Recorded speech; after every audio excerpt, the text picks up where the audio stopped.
అందరికీ నమస్కారం. Welcome to Bharati media. NTR flexi వివాదం ఇంకా ముందుకు వెళ్తూనే ఉంది.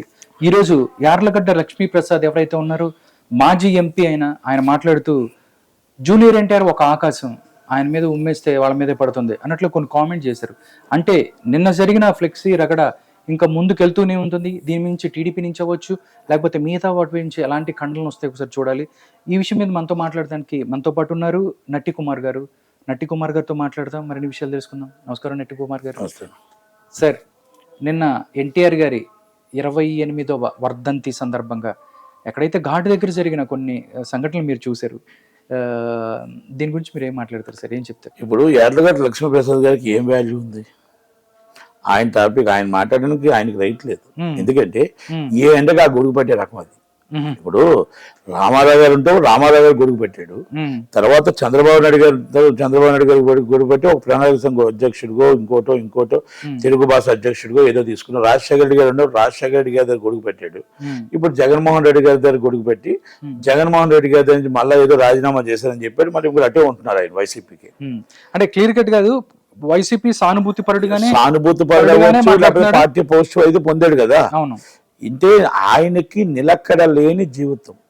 It's not right. ఆయన బాలకృష్ణ గారి కోసం గాని టీడీపీ పార్టీ కోసం గాని మాట్లాడే అర్హత గాని రైట్ గాని ఆయనకి లేదు. ఇది ముక్కుసుడుగా డైరెక్ట్ చెప్పగలుగుతాం. ఎందుకంటే no right and Yarlagadda Lakshmiprasad గారు అంతే, ఇంకా దాంట్లో నో డౌట్. ఎందుకంటే జూనియర్ ఎన్టీఆర్ గారు ఫ్లెక్సీ వాళ్ళు తీయమన్నారా, తీసారా? ఏదో డైలాగ్ అక్కడ ఉండేటప్పుడు ఆ ఫ్లెక్సీలు అక్కడ ఉండేటప్పుడు ఏదో సంథింగ్ జరుగుతుంది. ఆ జరిగిన దానికి ఆయన అంత రియాక్ట్ అవ్వాల్సిన అవసరమే లేదు. అంటే ఆయన ఆకాశంలో ఉంటే బాలకృష్ణ గారు ఏం కింద లేడు. బాలకృష్ణ గారు ఆకాశంలో ఉన్నారు, ఆయనకంటే ఆకాశం ఉన్నారు. 60 ఏళ్ల వయసు తర్వాత వీళ్ళందరికీ కుర్రాళ్ళందరికీ కూడా మొత్తం టోటల్ గా అల్లర్లాడిచ్చే 3 హ్యాట్రిక్స్ ఇచ్చాడు. కనుక బాలకృష్ణ గారు ఏం తక్కువ లేరు. ఆయన ఆకాశంలో ఉంటే ఆకాశం కంటే పైన ఉన్నాడు. ఆయన వయసులో పైన ఉన్నాడు, అన్నిట్లో పైన ఉన్నాడు. మనం దానికోసం మాట్లాడకూడదు ఫస్ట్. రెండోది, నందమూరి తారక రామారావు జూనియర్ ఎన్టీఆర్ గారు ఆయన నిజంగా అభిమానం ఉంటే ఆయన తాతగారు పెట్టిన పార్టీ ఎదుటి వాళ్ళు చులకం చేస్తున్నప్పుడు, వాళ్ళ తాతగారు పెట్టిన పార్టీ ఎదుటి వారు అవమానపరుస్తున్నప్పుడు, ఆయన చులకం చేస్తున్నప్పుడు, అందరినీ చులకం చేస్తున్నప్పుడు ఈ జూనియర్ ఎన్టీఆర్ గారు ఇప్పుడు దాకా ఏమయ్యారు? సొంత మేనమామ మరి మేనత్త జైల్లో 55 రోజులు జైల్లో ఉంటే మరి మేనత్త బాధ ఉండదు. ఇంటికి కూడా అడుగు పెట్టకుండా నా భర్త వచ్చిన దాకా అడుగు పెట్టిన రాజమండ్రిలో ఉండిపోతే మరి ఆ రోజు ఈ జూనియర్ ఎన్టీఆర్ గారు ఏమయ్యారు? ఎందుకంటే ఓకే, నాకు పార్టీ ఇంట్రెస్ట్ లేదు, ఈ మా తాతగారు పెట్టిన పార్టీ కాదు, లేకపోతే మా పార్టీకి ఇంట్రెస్ట్ లేదు, అనౌన్స్ చేసిమనండి. ఇది అంటే ఆ రోజు ఫ్యాన్స్ ఇబ్బంది పెట్టడం ఎందుకు? ఫ్యాన్స్ ని ఇబ్బంది పెట్టకూడదు.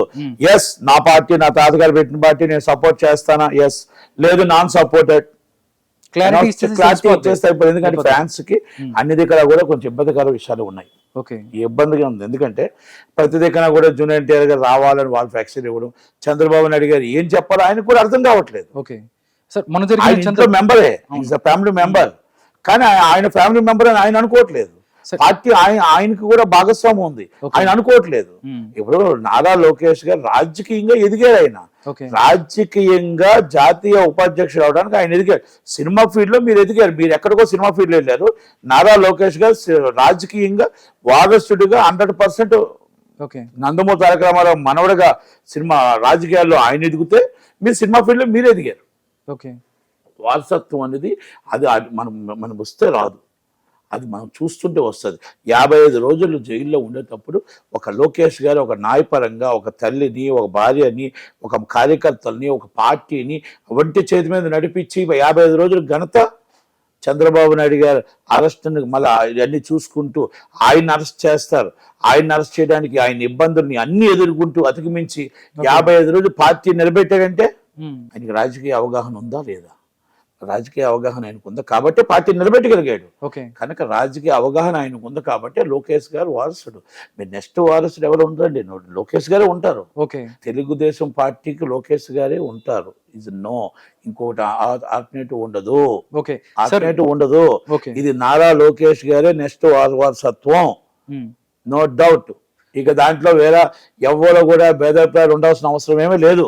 చంద్రబాబు నాయుడు గారి తర్వాత అంతటి రాజకీయ నాయకుడు ఎవరు ఉన్నారంటే నారా లోకేష్ గారే. ఓకే సార్, నిన్న కొడాలని మాట్లాడాడు. అంటే ప్రతి జూనియర్ ఎన్టీఆర్ విషయం వచ్చిన ప్రతిసారి కొడాలని ఎంట్రీ అవుతుంటాడు.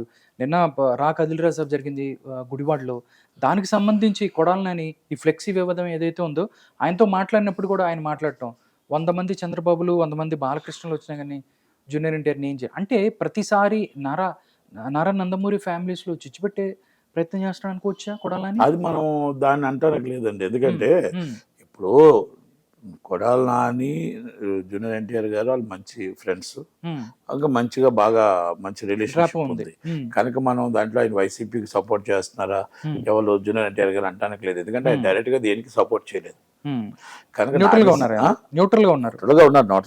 వాళ్ళ తాతగారు పెట్టిన పార్టీకి రావాలని ఫ్యాన్స్ కోరుకున్నారు. అయితే వస్తే ఆయనకు కూడా బాలకృష్ణ గారికి ఎమ్మెల్యే ఇచ్చారు. బాలకృష్ణ గారికి ఒక నందమూరి వంశం కొలగిచ్చారు. ఆయన కూడా ఒక పదవి ఇస్తారు. అంతే తప్ప వారసత్వాలు ఉండేది. ఇక్కడ టాలెంట్ ఉంటుంది. రాజకీయ నడపడం అంటే అసమస్య కాదు. రాజకీయాలు నడిపేటోడే చిరంజీవి గారి వాళ్ళు కూడా కాలే. పవన్ కళ్యాణ్ గారు అయింది. రాజకీయాలు అందరికీ రావు. రాజకీయ నాయకులు ఆల్రెడీ విజయకాంత్ గారు పెట్టారు, రజనీకాంత్ గారు వెనక్కి వెళ్ళారు, కమల్ హాసన్ గారు పెట్టారు, ఫెయిల్ అయ్యారు. ఇలాగా రాజకుమార్ గారిని పెట్టమన్నారు.